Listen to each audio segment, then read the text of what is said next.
जो है उसका इस्तेमाल करो, जो नहीं है उसके लिए रो मत। रोना बंद करो अपने जीवन में। उठो और अपने जीवन को संभालो और देखो कि तुम किस चीज में सबसे ज्यादा शक्तिशाली हो। क्योंकि अगर ईश्वर ने तुम्हारे हाथ छीन लिए हैं तो पैरों में शक्ति दी है, और पैर छीन लिए हैं तो हाथों में शक्ति दी है, और अगर हाथ पैर दोनों छीन लिए हैं तो बुद्धि में शक्ति दी है। सारी शक्ति बचे हुए अंगों की तरफ भेजो और उनका इस्तेमाल करो अपने जीवन को सबसे ज्यादा सफल करने के लिए। जो हेल्थ इश्यूज आ रहे हैं वो मंत्र से अपने आप हील होने लगेंगे मेडिकेशन के साथ। इसकी मैं आपको जीता जाता उदाहरण मैं खुद हूं। मेडिकेशन लिया, मंत्र साधना करता था, 17 दिन में माई ने ब्रेन स्ट्रोक से छुटकारा दिला दिया। एकदम नॉर्मली मेरा बॉडी वापस से आ गया, सब टेढ़ा बेढ़ा हो गया था, डिस्को डांडिया करने लगा था मैं। 17 दिनों तक मैं अपने अंगों पर कंट्रोल नहीं कर पा रहा था, पर माता की कृपा से 17वें दिन मैं पुलअप्स करता हुआ नजर आ रहा था, ब्रेन स्ट्रोक का मरीज जो कि एक माचिस नहीं उठा पा रहा था। तो ये मेरा अटल विश्वास है। तो आपका बिलीफ सिस्टम बहुत मजबूत होना चाहिए। ये नहीं होना चाहिए कि फलाने गुरुदेव ने मुझको बताया था कि ओम नमः शिवाय का जाप करो और मैंने 25 लाख बार ओम नमः शिवाय का जाप कर दिया और मुझे कोई फर्क नहीं पड़ा। तो इनके थर्ड आई एक्टिवेशन की टेक्निक से मेरा क्या उखड़ जाएगा। ये अहंकार छोड़ दीजिए। अगर ये अहंकार रखेंगे तो फिर अपने आप को आप हील नहीं कर पाएंगे। और मैं आपके साथ साक्षात हूँ नहीं, ठीक, और मैं यहाँ पे बैठा हूँ, मैं आपको केवल गाइडेंस देता हूँ। और ये गाइडेंस भी सोशल वर्क के लिए है कि आपका भला हो जाए। इसमें ही मेरे लिए अच्छा है। इससे ज़्यादा मैं क्या चाहता हूँ आपसे? कुछ नहीं चाहता हूँ। आप जैसे मैं किसी को कोई रेमेडी बताता हूँ तो वो बोलते हैं कि मैं सोने की चेन नहीं पहन सकता, सोने का लॉकेट नहीं अफोर्ड कर सकता हूँ। कोई बात नहीं, क्या हो गया? सोना नहीं अफोर्ड कर सकते हो, आप पीले रंग का धागा अपने गले में डाल लो। और जो रुद्राक्ष की माला आप माला जाप नहीं कर पा रहे हो, मान लो कि आपके हाथ ही नहीं चल रहे हैं, दोनों हाथ नहीं चल रहे, तो भाई किसी तरीके से ये माला या तो अपने गले में धारण कर लीजिए या तो अपने हाथ में धारण कर लीजिए। आप अपने गले में धारण कर लीजिए तो ज़्यादा सही है, क्योंकि फिर ये माला जो है ये विटनेस होगी आपके मंत्रों की। क्योंकि आप अगर बिना माला पहने जाप करते हैं तो ठीक है, वो आपकी बॉडी और इधर उधर वाइब्रेशंस चले जाते हैं, पर आपके जो वाइब्रेशंस इस दौरान निकलेंगे मंत्र हीलिंग में, ये आपकी इसी रुद्राक्ष की माला में स्थापित हो जाएंगे। अपने आप को आप कभी भी लाचार मत समझिए। भगवान बहुत पहुंची हुई चीज है, माता बहुत पहुंची हुई चीज है। वो अगर आपको एक रास्ता बंद कर देती है ना तो दूसरा खोलती हैं। वो कहती है तुम दूसरा खोलो, तुम वहां से निकलोगे जरूर, पर वो रास्ता खोजने के लिए आपको कर्म करना ही पड़ेगा। लाइफ में आप अपने बहुत राइज करना चाहते हैं, काफी पैसा कमाना चाहते हैं, काफी सुख भोगना चाहते हैं। कौन नहीं चाहता है? कौन नहीं चाहता है? और दूसरी तरफ आप स्पिरिचुअल भी होना चाहते हैं, तो भोग और स्पिरिचुअलिटी साथ साथ तो नहीं हो सकती है।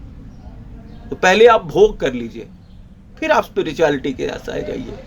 पहले अपना जीवन जी लीजिए अच्छे से, अपने मन मर्जी से, और जब थक जाइए तो स्पिरिचुअलिटी की साइड आ जाइए। भगवान कहते हैं जब तक तुमने स्वाद नहीं चखा तो तुम्हें कोई भी चीज छोड़ने का फायदा क्या है। किसी भी चीज को छोड़ने की तड़प तब पता होगी जब आपको उसका स्वाद पता होगा, ठीक। तो अगर आपको अपने आप को हील करना है तो आपको काफी कुछ छोड़ना होगा। अगर आप अल्कोहल, ड्रग्स वगैरह ये सब चीजें लेते हैं तो ये आपको छोड़ना होगा मंत्र हीलिंग के लिए।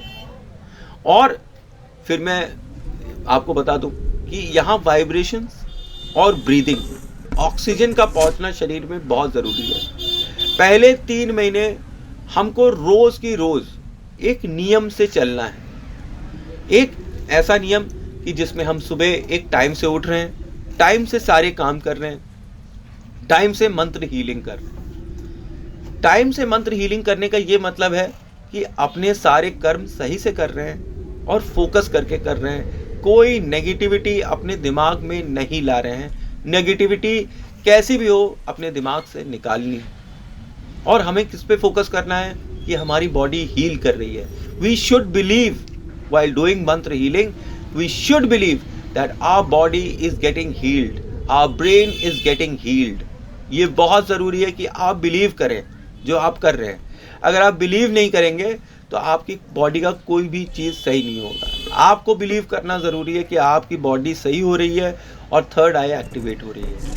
जब थर्ड आई एक्टिवेट होना स्टार्ट होगी, आपके सर के ऊपर मतलब माथे के बीचों बीच आपको एक ब्राइट लाइट दिखाई पड़ेगी, जो शुरुआत में वाइट होगी, फिर येलो हो जाएगी, फिर वायलेट कलर की दिखने लगेगी। और फिर अगर आप आगे का रास्ता तय करते हैं तो यही वायलेट लाइट आपको एक होल की तरह दिखाई पड़ेगी, एक टनल की तरह, जिसके दूसरे साइड एक ब्राइट लाइट है, और आपको ऐसा लगेगा कि आप एक अंधेरी गुफा में चलते ही जा रहे हैं, चलते ही जा रहे हैं, चलते ही जा रहे हैं, और उस गुफा के अंत में आपको एक ब्राइट लाइट दिख रही है। इसी ब्राइट लाइट पे आपको कंसंट्रेट करना है, इसी ब्राइट लाइट से आपको कंसंट्रेट करना है, और अपनी सांस पे और मंत्र पे ध्यान देना है। अगर आप साउंड सिस्टम से सुन रहे हैं, कि मान लीजिए आपको वॉइस में प्रॉब्लम हो रही है बोलने में, और साउंड से सुन रहे हैं, तो भी तरीका वही है। आपको अपनी आंखें बंद करनी है। आसन में बैठ सकते हैं तो ठीक है, नहीं तो आंखें बंद करनी है, उसी तरह गहरी सांस लेनी है और उसी तरह गहरी सांस छोड़नी है। फ़र्क सिर्फ इतना है, इस बार अगर आप बोल नहीं रहे, मानसिक कर रहे हैं, तो सुनते वक्त जो आपको साउंड सिस्टम से आवाज़ सुनाई पड़ रही है मंत्र की, ओम, उसी के साथ आप अपने मन को जोड़ लीजिए, उसी ध्वनि के साथ आप मन को जोड़ लीजिए। ठीक है। बहुत से एक्सपीरियंसेस होते हैं, अगर 3 महीने आपने कायदे से किया तो जो साधनाएं आपने करी हैं, जो गुरुजी ने आपको बताई होंगी, और जो एक्सपीरियंस भी हुआ होगा, मुझे नहीं पता, पर इन 3 महीनों में आप मेरे कहे अनुसार काम कर रहे हैं तो आपको अत्यंत लाभ मिलेगा। तो बेस्ट टाइम कब है इन मंत्रों का जाप करने का? सुबह के टाइम पर। सुबह के टाइम आप 3 बजे से 5 बजे के बीच में अगर आप जाप करते हैं तो आपके मंत्रों का बहुत ही अच्छा परिणाम आपको मिलता है। पर क्योंकि यहाँ पे मेडिकल कंस्ट्रेंट्स हैं, मेडिकल प्रॉब्लम्स हैं, तो आप अपना समय अपने अनुसार रखिए, पर जब भी मंत्र करिए उसी पर्टिकुलर टाइम पे करिए और उसी पर्टिकुलर जगह पे करिए। उसके बाद आप चलते फिरते मंत्र करना चाहें कोई बात नहीं, आप करिए, लेकिन अपना टाइम और प्लेस वहाँ निर्धारित कर दीजिए। उस टाइम पर आप करेंगे और उसी जगह करेंगे। मंत्र का उच्चारण आप जब भी कर रहे हैं, जहाँ भी कर रहे हैं, ये देख के करिए कि आपके पास आसन है कि नहीं। अगर आसन नहीं है, आप व्हील चेयर पे हैं या आप बैठ उठने की जगह नहीं है, कोई बात नहीं है, कोई बात नहीं है, माता सब देख रही है। आप अपनी व्हील चेयर पे भी बैठ कर ये उच्चारण कर सकते हैं। ठीक है। अगर आप बैठने की स्थिति में हैं तो लाल कलर का आसन लेकर बैठ सकते हैं, और मंत्रों का उच्चारण जहाँ पर भी बैठकर कर रहे हैं वहाँ 2 अगरबत्ती, 1 लौंग, 2 अगरबत्ती, 2 लौंग, 1 मिश्री और 1 कपूर, एक मिट्टी की दियाली में जलाकर, 2 अगरबत्ती वहीं जलाकर इन मंत्रों का जाप करें। ठीक है। जहाँ पर भी जाप करें वहाँ परफ्यूम जरूर छिड़कें। आसपास खुशबूदार परफ्यूम की महक रहनी ज़रूरी है। माता के पास खास तौर पे मैं माता की पूजा करता हूँ तो आसपास परफ्यूम और गुग्गल और अगरबत्ती वगैरह ये सब जलाता हूँ ताकि खुशबूदार रहे। माँ को खुशबू पसंद है और खुशबू आपके शरीर को भी पसंद है। अच्छी खुशबू जो आपको पसंद हो वो माता को पसंद है। वैसे गुलाब की खुशबू माता जी को पसंद है। गुलाब की अगरबत्ती आप जलाएं, इतना तो आप कर ही सकते हैं। इसमें ज़्यादा कोई पैसा लगेगा नहीं आपका। सारे एफर्ट्स आपके खुद के अपने हैं और माता की तरफ जाने के लिए हैं। पर फिर मैं आपको बताऊं कि बॉडी को वाइब्रेट करना मंत्रों के साथ बहुत ही आवश्यक है। तो ये स्टेप 1 था थर्ड आई एक्टिवेशन का। और थर्ड आई एक्टिवेशन तभी होगा जब आपके दोनों आंखों के बीच में ब्राइट लाइट दिखाई पड़ने लगेगी। तभी मंत्र हीलिंग आपकी बॉडी को इफेक्ट करेगी। जब आपकी बॉडी मंत्र लेने के काबिल होगी तभी तो मंत्र आपको इफेक्ट करेंगे।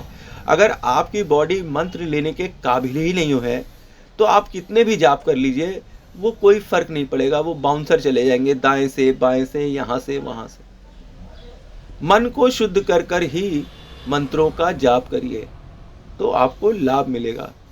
फिर चाहे पैरालिसिस हो चाहे ब्रेन स्ट्रोक, माता की कृपा बने तो सब कुछ सही हो सकता है।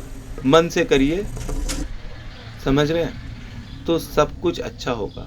और मन से नहीं करेंगे तो कितना भी अच्छा कर लें कोई लाभ नहीं होगा। Thanks for watching. जय मां काली, जय मां तारा। आप सबका भला हो।